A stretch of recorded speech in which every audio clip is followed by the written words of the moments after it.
সবাইকে জানাই সুপ্রভাত। আশা করি আপনারা সকলেই খুব ভালো আছেন। আজকে রবিবার, ছুটির দিন, বাজে এখন প্রায় সকাল 9টা।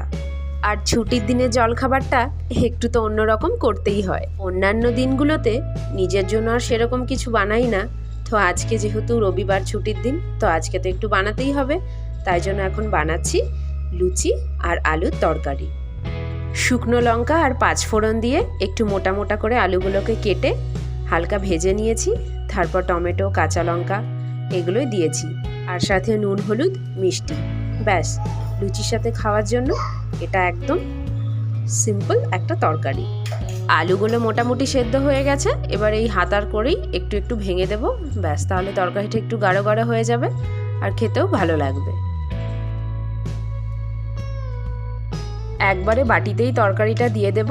লুচিটা গরম গরম ভেজে একটা করে বাটি ধরে দিয়ে দিলেই হয়ে যাবে। ওই জন্য বাটিতে একবারেই নামিয়ে নিলাম।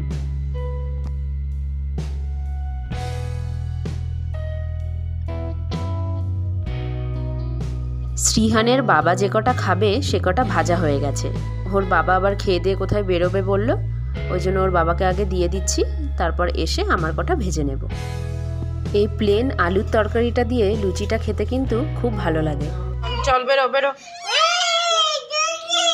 দেখেছিস কত রোদ, কত রোদ দেখেছিস? তোকে আমি ওই জন্য বেরোতে বারণ করলাম। ছাকা লেগেছে, লেগেছে ছাকা? আর যাবি? কত রোদ দেখেছিস? বর্ষার জলগুলো পেয়ে গাছের পাতার কালারগুলো যেন একদম পুরো চেঞ্জ হয়ে গেছে। আজকে রোদটা উঠেছে ঠিকই, তবে হাওয়া দিচ্ছে না এত পরিমাণে, ওই জন্য রোদটা এখন গায়ে লাগছে না। আর একভাবে অনেকক্ষণ যেহেতু ব্যালকনিতেই রোদটা এসে পড়েছে, ওই জন্য হালকা একটু গরম হয়ে গেছে। তাছাড়া আগের মতো রোদের তেজটা এখন আর অতটা নেই।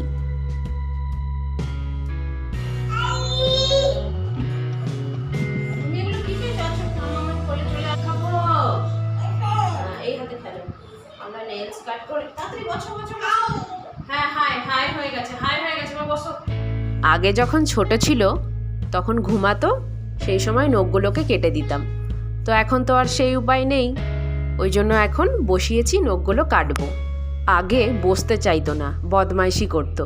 এখন কদিন ধরে দেখছি বেশ সুন্দর বসে। যখনই নখগুলোকে কাটি চুপচাপ বসে থাকে। আবার দেখায় যদি কোনো একটা নখ কাটা বাদ পড়ে যায়, সেটা আবার বলবে যে ওটা বাকি আছে। ভুলিয়ে ভালিয়ে কত রকম কায়দা করে এই সমস্ত কাজগুলোকে করতে হয়। বাই করে দাও, বাই বাই করে দাও, বলে টাটা, আমি নেলস কাট করে নিয়েছি।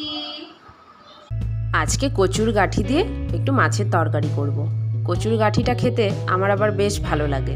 হাজব্যান্ড আবার খেতে চায় না, তবে আগে একদিন যখন আমি বানিয়ে খাচ্ছিলাম তখন আবার আমাকে বলছিল যে একটু দাও, তাহলে টেস্ট করে দেখি।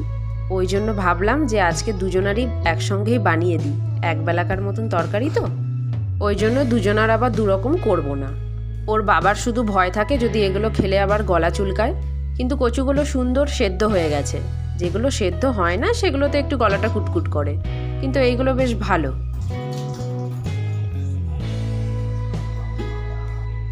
মোটামুটি আজকে যেগুলো রান্নাবাড়ি করব সেগুলোর জোগাড় হয়ে গেছে। আর ছানাটাকেও স্নান করিয়ে দিয়েছি। এবার এই ফলগুলো খাওয়া হলে ওকে ঘুম পাড়াতে নিয়ে যাব।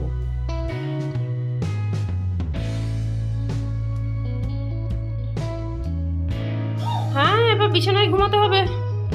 যাও, ছুঁয়ে পড়ো ছুঁয়ে পড়ো ছুঁয়ে পড়ো, হ্যাঁ ছুঁয়ে পড়ো ছুঁয়ে পড়ো ছুঁয়ে পড়ো।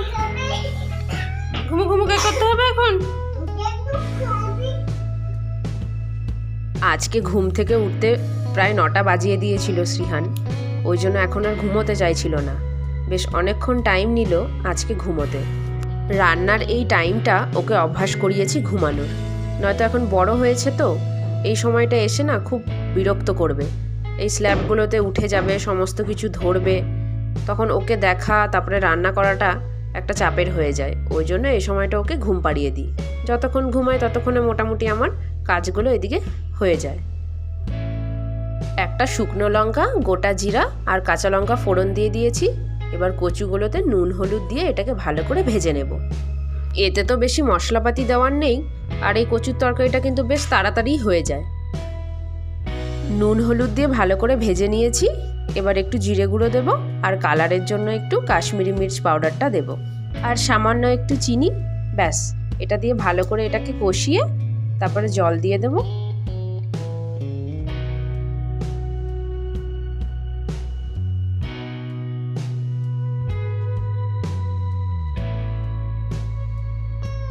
ব্যাস, জলটা দিয়ে দিয়েছি, তরকারি মোটামুটি রেডি হয়ে গেছে। এবার মাছগুলো দিয়ে দেবো, তারপর একটু জাল দিয়ে দিলেই হয়ে যাবে তরকারিটা পুরো।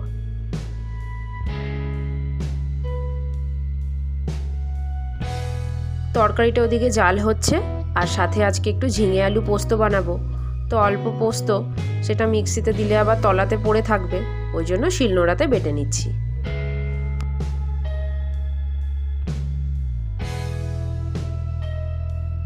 চলুন দেখি আবার তরকারিটা কত দূর হলো। কচুর তরকারিতে বেশি ঝোল ভালো লাগে না, ওই জন্য অল্পই জল দিয়েছিলাম আর তরকারিটা একটু গাঢ় গাঢ় করব।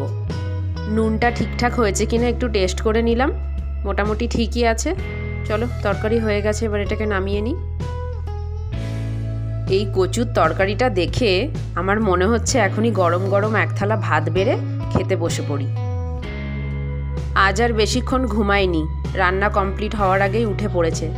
তাতেও কোনো অসুবিধা ছিল না, মাছের তরকারিটা আগেই করে নিয়েছিলাম ওই জন্য। তো বেশি কিছু তো করিনি, ওই জন্য তাড়াতাড়ি হয়ে গেছে। তো ওকে খাইয়ে দিচ্ছি। ওর বাবা আবার চুল কাটতে গেল, আজকে বোধহয় এসে স্নান টান করে খাবার খেতে দেরি হবে। প্রায় 12টা নাগাদ কাপড়গুলোকে ধুয়ে বাইরে মেলেছিলাম। এখন 2টো বাজছে, এত হাওয়া চলছে, ওই জন্য এত তাড়াতাড়ি কাপড়গুলো সব শুকিয়ে গেছে। আজকের ভ্লগটাও তাহলে এখানেই শেষ করছি। ভালো লাগলে একটা করে লাইক কমেন্ট শেয়ার করবেন। তাহলে সকলে ভালো থাকবেন, সুস্থ থাকবেন। খুব তাড়াতাড়ি দেখা হবে পরের আরেকটি নতুন ভ্লগে।